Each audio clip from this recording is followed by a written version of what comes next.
Selanjutnya pengajian kitab tafsir Al-Jailani. A'udzu billahi minasyaitonir rajim. Bismillahirrahmanirrahim. Ya, surat At-Taubah ayat 101. والسابقون الأولون من المهاجرين والأنصار والذين اتبعوهم بإحسان رضي الله عنهم ورضوا عنه حتى لهم جنات تجري تحتها الأنهار خالدين فيها أبدا ذلك الفوز العظيم وممن حولكم من الأعراب منافقون ومن أهل المدينة مردوا على النفاق لا تعلمهم نحن نعلمهم سنعذبهم مرتين ثم يردون إلى عذاب عظيم.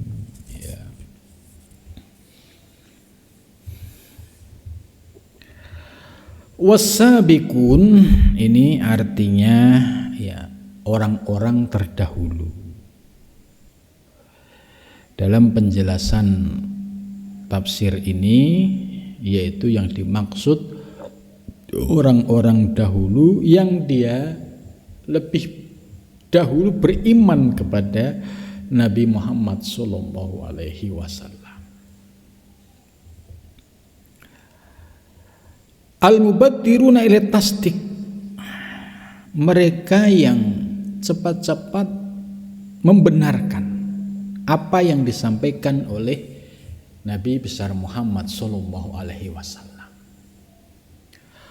Wa qabulul ahkam, dan menerima segala ketentuan hukum ya, yang dibawa oleh Al-Qur'an. Orang-orang yang as-sabiqun al-awwalun, yaitu al-awwalun ya, kelompok yang awal. Al-aqdamun, yang paling dahulu. Bi mutaba'atir rasul, dengan mengikuti rasul. Itu maksudnya as-sabiqun al-awwalun ini ya periodenya periode awal, yaitu Sayyidina Abu Bakar As-Siddiq ya, orang-orang yang awal berjuang bersama Nabi seperti Sayyidina Abu Bakar As-Siddiq, kemudian sahabat Umar, Utsman ya, Sayyidina Ali, dan juga sahabat-sahabat lain. Ini termasuk as-sabiqunal awwalun, mereka yang pertama kali tasdik ya terhadap Nabi, bahwa apapun yang disampaikan oleh Nabi mereka tasdik, menerima dengan benar ya, didasari dengan keimanan. Nah, berarti di sisi lain ada kelompok yang kontra, yaitu kelompok kafir Quraisy. Nah, contoh ketika Nabi mendapatkan wahyu yang pertama, dan ketika Nabi mendeklarasikan sebagai Rasulullah, penolakan cukup kuat ya, dari kelompok yaitu kafir Quraisy, termasuk Abu Jahal, Abu Lahab, dan yang lainnya. Tapi di sisi lain ada yang beriman, seperti Sayyidina Abu Bakar As-Siddiq, kemudian Sayyidina Ali karramallahu wajhah. Ini adalah as-sabiqun al-awwalun, mereka paling dahulu tasdik terhadap apa yang disampaikan Nabi. Sementara di sebelahnya ada yang kontra, seperti Abu Lahab dan Abu Jahal. Minal muhajirin, yaitu dari orang-orang yang hijrah. Ya, minal muhajirin ya seperti Sayyidina Abu Bakar As-Siddiq ya, adalah sahabat Nabi yang mendampingi Nabi Muhammad SAW ketika keluar dari Mekah menuju Madinah, ya. Kemudian mampir di Gua Sur. Ini mulai perjalanan hijrah. Kenapa demikian? Karena situasi sosial politik di Mekah sudah tidak kondusif. Ya, kafir Quraisy sudah mulai beringas. Bahkan mereka sudah sayembara, ya, siapapun yang bisa membunuh Nabi Muhammad akan mendapatkan hadiah. Itu. Maka orang-orang yang pemuda-pemuda yang tidak paham dengan provokasi ini banyak yang tertarik untuk ikut, untuk mencari mana Muhammad. Gitu. Nah, karena situasi kondisi politik sudah tidak kondusif lagi, akhirnya Nabi memutuskan hijrah. Nah, sahabat yang mendampingi beliau adalah Sayyidina Abu Bakar As-Siddiq. Ini yang disebut muhajirin.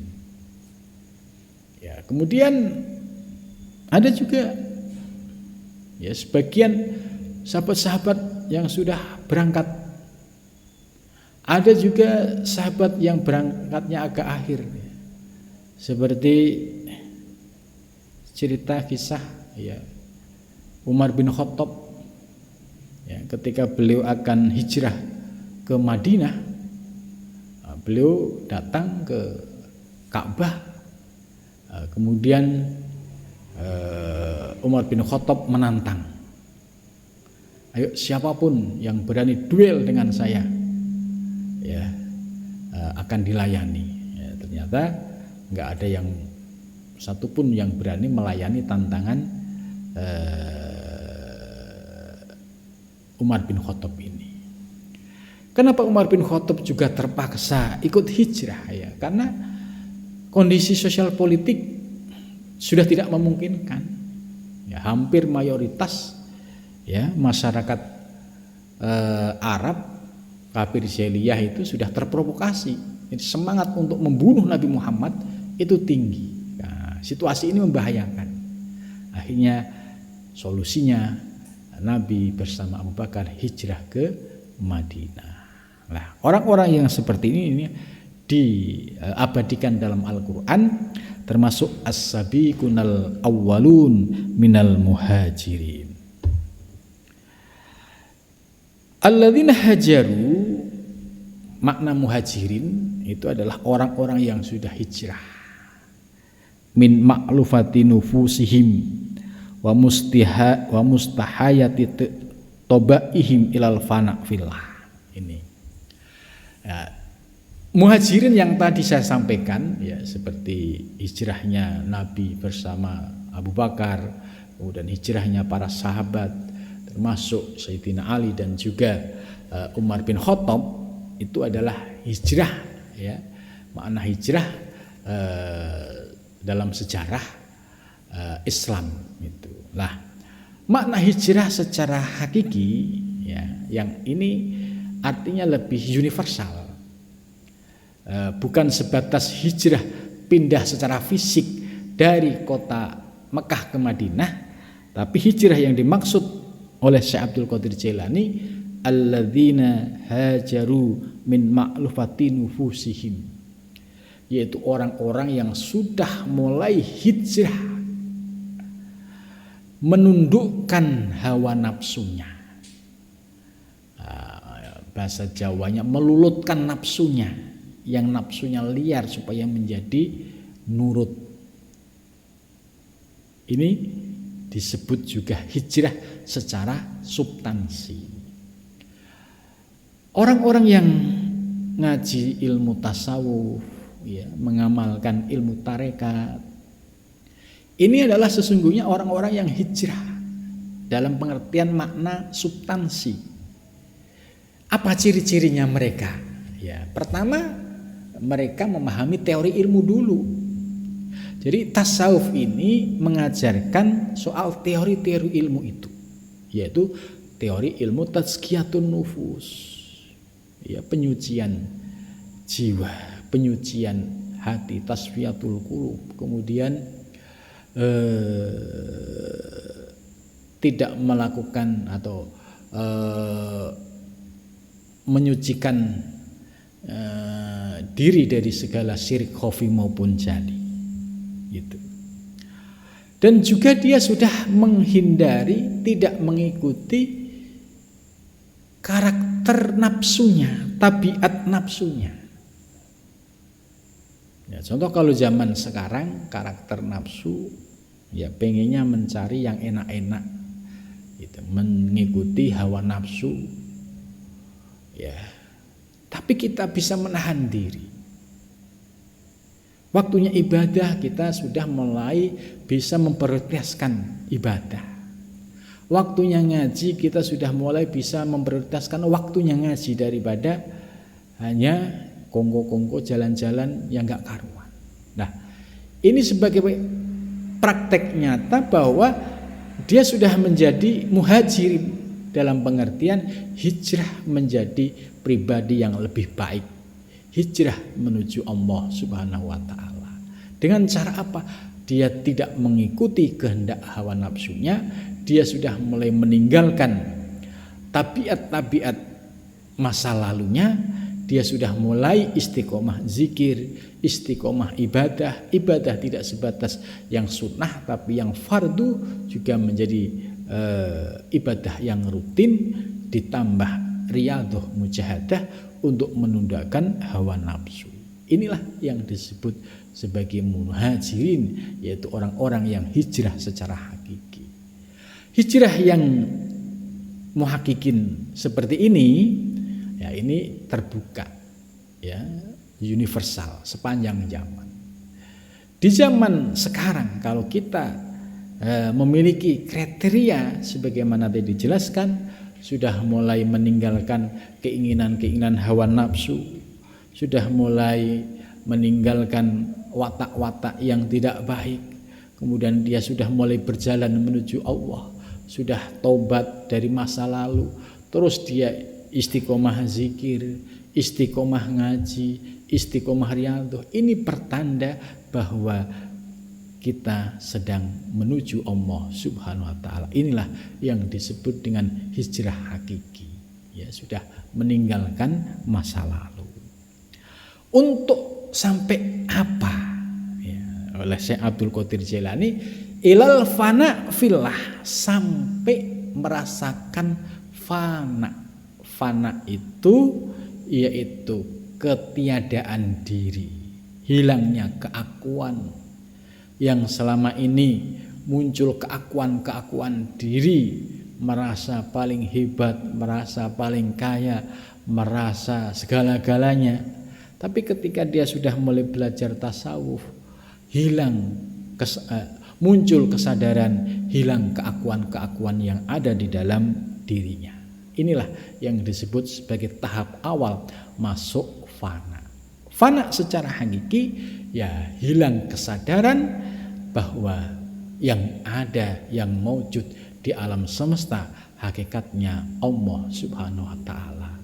Sedangkan wujud-wujud makhluk ini sebagai wujud tajalli, wujud makhluk sebagai wujud zuhur yang hakikatnya kembali kepada Allah Subhanahu wa ta'ala.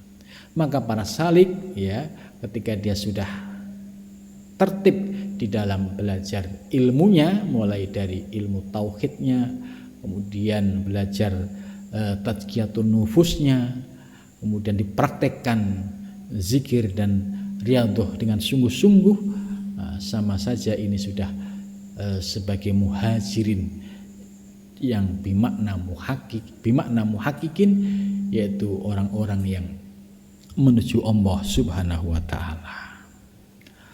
Wal ansor dan ansor ya, kalau ansor secara umum ya maknanya adalah yaitu para penduduk Madinah yang bisa menerima kedatangan orang-orang yang berasal dari Mekah gitu. Nabi kan membawa para sahabat yang beriman itu semua datang ke Mekah. Nah, penduduk asli Madinah ini disebut ansor. Mereka bisa menerima kedatangan Nabi dan para sahabat yang lain. Makna ansor secara hakiki, ya, substansi, oleh Syekh Abdul Qadir Jilani dimaknai al-abror, yaitu orang-orang yang soleh, orang-orang yang baik dalam pengertian, ya, soleh dalam pengertian kualitas kesalehannya di hadapan Allah, bukan kesalehan formal. Kalau kesalehan formal, ya, bisa dibikin-bikin. Nah, contoh orang mau kelihatan soleh itu gampang, ya, pakai udeng-udeng, pakai baju putih semua, ya, pakai tasbih, secara zahir, itu kayak orang soleh. Itu padahal dia orang biasa, nggak ngerti apa-apa. Gitu. Tapi soleh bermakna yang sempurna, ya, soleh dalam pengertian di sisi Allah tentu memiliki kriteria yang cukup sulit. Maka al-abror, yaitu orang-orang yang kesalehannya itu sudah benar-benar karena Allah, sudah bukan karena makhluk lagi. Alladzina salaku, siapa abror, siapa orang-orang yang soleh secara substansi, secara hakiki. Alladzina salaku, yaitu orang-orang yang berjalan kemana? Nahwal haqi, ya, menuju al-haq. Jadi orang-orang yang mau berjalan menuju al-haq, biryadhah, dengan riyadhah. Riyadhah itu ya puasa, riyadhah itu melek bengi, riyadhah itu istiqomah zikirnya. Ini riyadhah. Ini dia dilakukan secara istiqomah, tidak edan eling. Edan eling itu, ya, sehari zikir, seminggu libur, kemudian ingat lagi zikir, 2 minggu libur. Ini namanya edan eling. Tapi kalau sudah salik, alladzina salaku nahwal haq biriyadhah, itu sudah istiqomah, ya, di dalam mengamalkan zikirnya, ya, mengamalkan kaifiatnya, itu sudah bersungguh-sungguh. Wal mujahadah, dan sudah melakukan sebuah mujahadah. Mujahadah itu ya perlawanan terhadap gejolak hawa nafsu yang ada di dalam dirinya. Contoh hawa nafsunya ya pengen main-main, santai-santai. Tapi karena ini ada pengajian, terpaksa harus ngaji. Ini namanya bagian dari mujahadah. Maunya nafsu ya tidur yang nyenyak. Tapi ketika ada panggilan subuh, kita lawan. Ini juga bagian dari mujahadah. Jadi mujahadah itu perlu kesungguhan, nggak bisa dijalani dengan pasrah. Terserah Allah dah, kalau Allah bangunin ya bangun, kalau enggak ya enggak. Ini namanya pasrahnya Jabariyah. Kalau salik yang menuju Allah, ya dia berusaha keras. Dengar adzan, ya kita dengar. Terkadang nafsu maunya tidur lagi, tapi kita mulai muncul kesadaran, akhirnya dilawan. Tidak, ya kita harus wudu, harus sholat, ya. Karena kalau sudah kita berhasil melawan di tahap-tahap awal, itu untuk berikutnya tuh enteng gitu. Jadi orang bisa istiqomah sholat subuh, karena sholat subuh ini yang paling berat. Orang bisa sholat subuh istiqomah, itu nggak bisa ujuk-ujuk langsung bisa istiqomah, tidak. Tahapannya panjang. Ya, pertama ya melawan nafsu yang pengennya itu tidur nyenyak sampai pagi, bahkan nggak sholat subuh. Tapi kita lawan dengan bangun, dengan wudhu, kemudian kita berjamaah. Nah, ini namanya bentuk mujahadah yang nyata.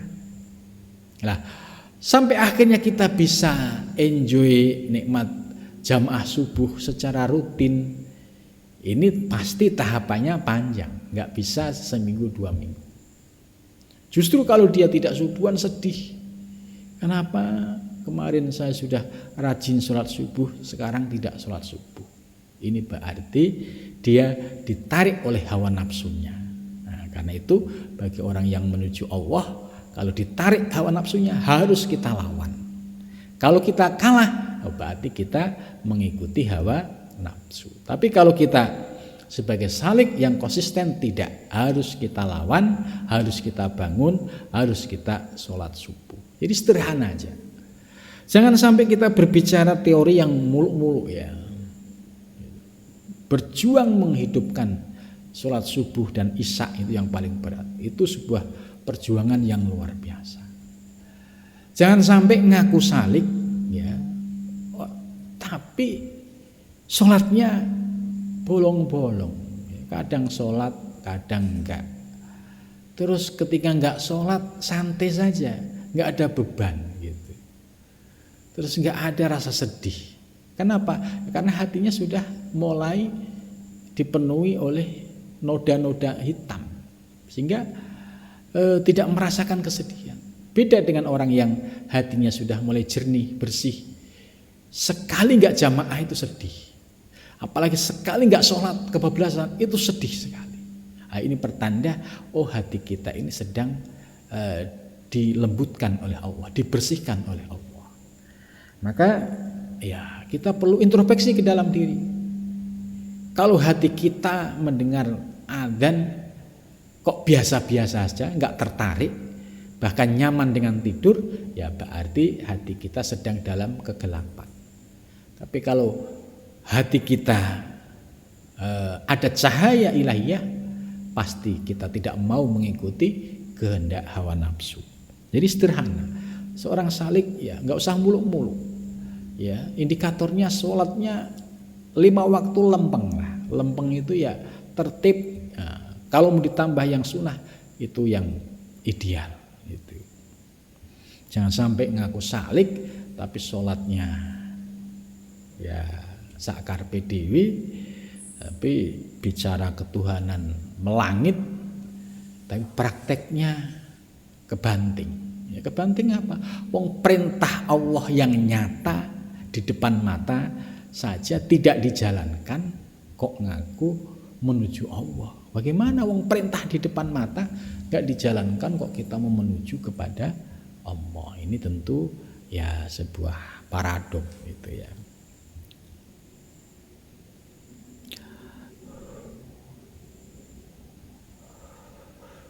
Sebab kalau seorang salik tidak bisa menundukkan hawa nafsu, ini oleh Syekh Abdul Qadir Jailani, maka sulit untuk bisa tawajuh al-hakiki, hatinya untuk bisa mantep menyembah marang Gusti itu sulit, pasti akan ditarik kiri kanan oleh hawa nafsunya. Karena itu perjuangan seorang salik adalah melawan hawa nafsu yang nyata di dalam diri kita. Nah, di situ pertaruhannya. Kalau kita menang, ya kita qad aflaha man tazakka. Kita akan menjadi pribadi yang menang, pribadi yang sukses. Tapi kalau kita kalah, yaitu minal khosirin, termasuk orang-orang yang menyesal dan merugi. Jadi makna al-ansor dan muhajirin dalam penafsiran Syekh Abdul Qadir Jailani ternyata lebih menarik, yaitu lebih kepada aspek penafsiran sufistik, penafsiran yang hakiki. Ya. Walladzina tabauhum, dan orang-orang ittabauhum, mereka mengikut mereka bi ihsanin dengan baik. Ya. Jadi orang-orang yang mengikuti mereka muhajirin dan ansor bi ihsan. Ihsan ini oleh Syekh Abdul Qadir Jailani juga ditafsiri secara menarik. Kalau bi ihsan secara bahasa dengan baik ya gampang kan? Jadi artinya orang yang mengikuti mereka, yaitu mengikuti muhajirin dan ansor bi ihsan, dia dengan baiklah. Oleh Syekh Abdul Qadir Jailani, makna ihsan itu apa? Yaitu kita bisa melakukan sebuah ibadah dengan kualitas ikhlas. Gitu. Jadi kita bisa melaksanakan ibadah dengan kualitas ikhlas, jauh dari riya, pamer. Jauh dari sum'ah. Sum'ah itu pengen didengar orang. Wal ujub, yaitu heran terhadap dirinya sendiri. Itu. Ini. Jadi kalau ada orang ibadah kok masih ada riya, ada sum'ah, ada ujub, ya, ini berarti belum bi-ihsan. Belum bisa menjalankan ihsan dalam pengertian yang hakiki. Karena riya itu adalah orang beribadah tapi masih karena makhluk. Ya. Dia semangat ibadah untuk ke masjid misalkan. Tapi niat ke masjid bukan karena Allah. Karena pengen dipuji oleh makhluk. Supaya dipuji bahwa dia ahli ibadah. Ini namanya penyakit riya. Riya nggak kelihatan, tapi nyata bisa dirasakan oleh setiap orang. Kemudian sum'ah. Sum'ah itu pengen amalnya yang sudah dilakukan diketahui oleh orang lain. Contoh kalau dia beramal, infak, sedekah, kalau nggak diumumin, itu rasanya dia masih kayak ganjel, kayak belum ikhlas. Padahal dengan tidak diumumin itu menghilangkan salah satu penyakit yang namanya sum'ah. Maka kalau ada orang kok orientasinya amal ibadahnya harus dipublis, dikasih tahu orang, nah itu pertanda dia masih dikuasai oleh sum'ah. Sementara amal yang ikhlas cukup Allah yang tahu. Ya, tidak perlu makhluk yang lain tahu. Kemudian wal ujub, ujub itu heran diri. Dia bisa ibadah tapi lupa Allah. Jadi seolah-olah yang bisa melakukan ibadah itu dirinya sendiri. Padahal dia bisa ibadah, semua itu rahmat Allah. Apa rahmat Allah? Dia dikasih kesehatan, dia dikasih keimanan, sehingga enteng untuk berjamaah. Nah, ini hakikatnya kita bisa beribadah itu semata-mata rahmat Allah. Tapi orang yang terhijab, yang dilihat dirinya, wah, gua nih rajin ibadah, rajin sholat, rajin sedekah. Yang dilihat gua, saya, itu ya tidak mampu mengembalikan kepada Allah Subhanahu wa taala. Maka orang-orang yang masih keseret penyakit riya, ujub dan sum'ah ini, maka sulit untuk mencapai kualitas ibadah yang ihsan. Kalau kita sudah lepas dari riya, ujub dan sum'ah tadi, radiyah, ridho, siapa Allah anhum, dari mereka. Jadi kalau kita bisa lepas dari 3 penyakit tadi, Allah akan ridho dengan ibadah kita. Litahakukihim, karena yakinnya mereka, bimartabatil ikhlas, dengan martabat ikhlas. Warodu, dan mereka ridho, dan mereka senang. Ibadah itu senang. Sholat subuh senang, sholat isya senang, ngaji senang, semua senang. Gak ada yang dilakukan dengan keterpaksaan. Karena dia sudah tahu bahwa semua ini karena Allah. Warodu, dan mereka ridho anhu, dari Allah. Balasan berikutnya, wa'adda lahum, dan Allah menyediakan lahum bagi mereka jannatin, yaitu surga, tajri, yang mengalir tahta, di bawahnya apa, alahan, arus sungai, khalidina, kekal fiha, di dalam surga, abadan, selamanya.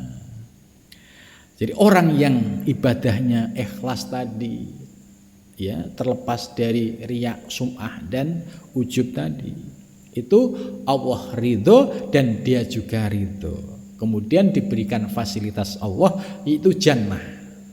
Jannah ini maknanya ada 2. Ada jannah mu'ajalah, yaitu yang disebut ma'rifah. Jannah surga yang disegerakan oleh Allah itu disebut ma'rifah.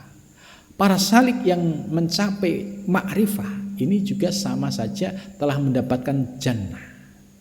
Tapi ada juga jannah yang bimakna hakiki, yaitu nanti setelah di akhirat. Gitu. Jadi kalau orang mendapatkan anugerah kema'rifahan, ya tentu istimewa. Ini kebahagiaan yang hakiki. Itu. Dzalikal fawzul adzim, demikian itu adalah kemenangan yang besar. Ya, jadi ayat ini walaupun konteksnya adalah as-sabiqunal awwalun, adalah orang-orang muhajirin dan ansor, tapi makna substansinya ternyata relevan sampai zaman sekarang. Mudah-mudahan kita termasuk minal muhajirin wal ansor, yaitu bimakna hakiki, yaitu orang-orang yang istiqomah menuju Allah dengan menundukkan hawa nafsu dan riyadhah mujahadah. Amin ya rabbal alamin. Mudah-mudahan kita diberikan kemudahan, kekuatan oleh Allah Subhanahu wa taala.